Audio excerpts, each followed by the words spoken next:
मैं मानता हूँ कि कोई भी शब्द इस दुख को दूर नहीं कर पाएगा, पर मैं ये भी जानता हूँ कि मेरे रोने से वो वापस भी नहीं आएगा।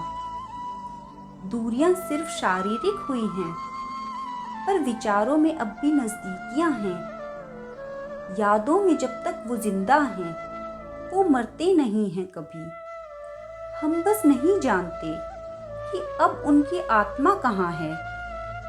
मैं ये भी मानता हूँ कि ये बिछड़न थोड़ी सी मुश्किल है, पर एक आत्मा का अपना ये सफर पूर्ण और नया सफर आरंभ करने का यही एकमात्र हल है। होनी को कोई टाल नहीं सकता और समय को कोई थाम नहीं सकता। ये जीवन तो एक अवसर और कहानी है। ये हर योनि का सपना है, पर मृत्यु तो सबको आनी है। इंसान कभी मरता नहीं, ना मरते कभी उसके विचार। आत्मा अमर और शरीर नश्वर है। एक शरीर नष्ट होगा तो आत्मा दूसरी योनि में जन्म लेगी बार बार। ये जीवन तो एक काल चक्र है और यही समय की मांग। आए हो इस जहां में तो जाना भी होगा। अपने कर्मों का फल तो तुम्हें पाना ही होगा। वो तो गया मुक्ति के द्वार, छोड़ संसार के सारे कष्ट अपार। तुम क्यों अभी भी मोह में बंधे हो? वो तो गया इस संसार के चक्रव्यूह को छोड़ उस पार।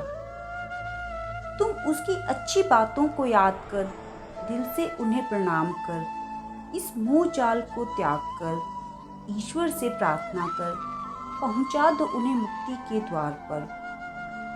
तुम उसके विचारों को अपने कर्मों में आत्मसात कर, उसकी छवि को अपनी परछाई बना लेना।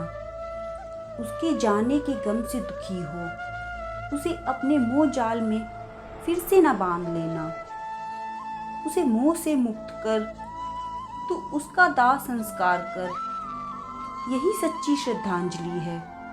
तू अपने कर्मों पर पुनः विचार कर। पृथ्वी, जल, अग्नि, वायु और आकाश, इन 5 तत्वों का है ये शरीर बना। इस पृथ्वी पर इनमें से क्या कोई तत्व कम हुआ जब वो शरीर नष्ट हुआ? पुनः करो जरा इस पर विचार। ये काया है एक भ्रम, मिट्टी में मिल जाएंगे इसके कण। मौत एक परम सत्य है, अपने घर वापस जाने का ये मार्ग है। मौत से डरना है क्यों, मुकद्दर से लड़ना है क्यों? ये कर्म चक्र के 2 भाग हैं, जन्म और मृत्यु एक समान हैं। इस मोह जाल चक्र में जो फंसा, वो कभी मुक्त ना हो सका। ये काल चक्र तेरे वश में नहीं। कौन कब आएगा और कब जाएगा, ये तेरे सामर्थ्य के बाहर है। तेरे अधिकार में बस तेरे कर्म हैं, जो तेरी आन बान और शान हैं। रिश्तों की मजबूतियों को तू अपने मन की कमजोरी ना बना। इस पुण्य आत्मा को तू अपने मोह जाल में ना फंसा। जीवन के संघर्ष को तू सही और गलत के अवलोकन में ना गवा। क्या सूर्य और चंद्रमा की गति को कोई नियंत्रित है कर सका? अपने सूर्य से तेज को तू मोह जैसे विकार के अंधियारे में ना जला। दुनिया के शब्द जाल से निकल, तू धर्म संकट में न फंस और इंद्रियों को अपने नियंत्रण में कर। यह वेदनाओं का तूफान भी थम जाएगा, पर पृथ्वी के क्रियाक्रम में कोई अंतर न आएगा। ये उसके जीवन चक्र का एक अध्याय था, पूरा हुआ जब ये शरीर नष्ट हुआ। नया अध्याय उसकी प्रतीक्षा में था, तभी तो वो बिना बताए चला गया।